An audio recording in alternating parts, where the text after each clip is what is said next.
Hello everybody, the Lawn Gnome is here, and it's so easy, even a caveman can do it. Yeah, Hollywood, you know I love you more than what I should. Yeah, Hollywood, well kiss me good.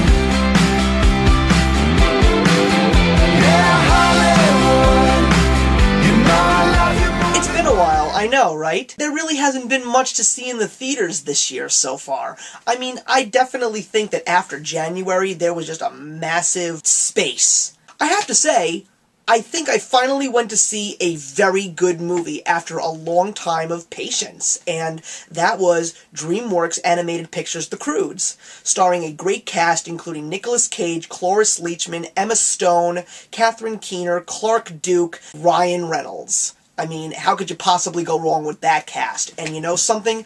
This movie I really didn't have much anticipation for. I love to go see animated films, but based on what I saw in the trailers, it looked cute, but I really didn't know if it was going to be as good as people were expecting it to be. And I will say one thing. I was surprised. This movie was funny, it was emotional, it was beautiful from an animation standpoint, and wildly entertaining. The cast worked so well with each other. There were adult-oriented jokes, kid-oriented jokes, and tons of slapsticks, tons of action sequences. I mean, if you remember Madagascar 3's review, and I'll put a link in the box below, I talked about the opening action sequence. This movie has a very similar opening with just a great action sequence, and it was just so much fun to watch. There were some great pop culture references in there, and the animation was absolutely beautiful, and it was definitely a more imaginative story, especially because it's about cavemen in Earth's past, and some of the creatures that you see there are definitely more towards the imagination than realistic as far as dinosaurs go.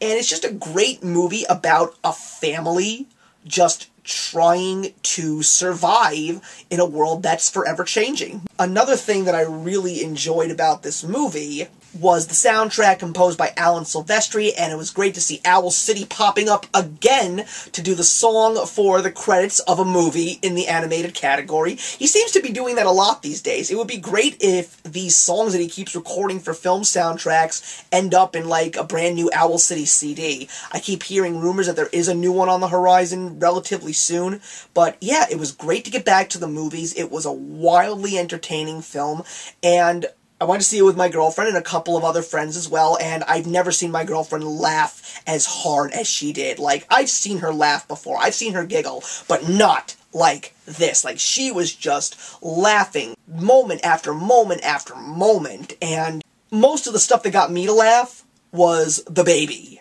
in the movie. Her name is Sandy. You just have to see this movie, and you'll definitely understand what I'm talking about.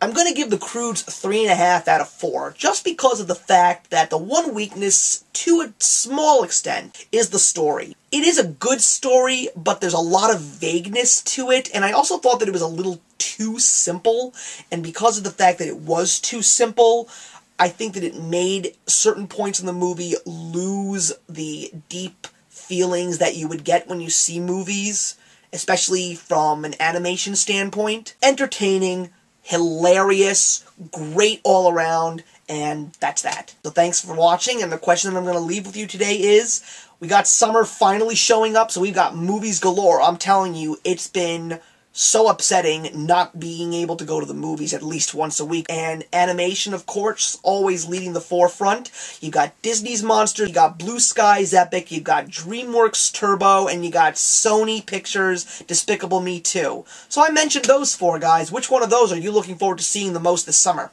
I am the Lawn Gnome, and remember that actions speak louder than words.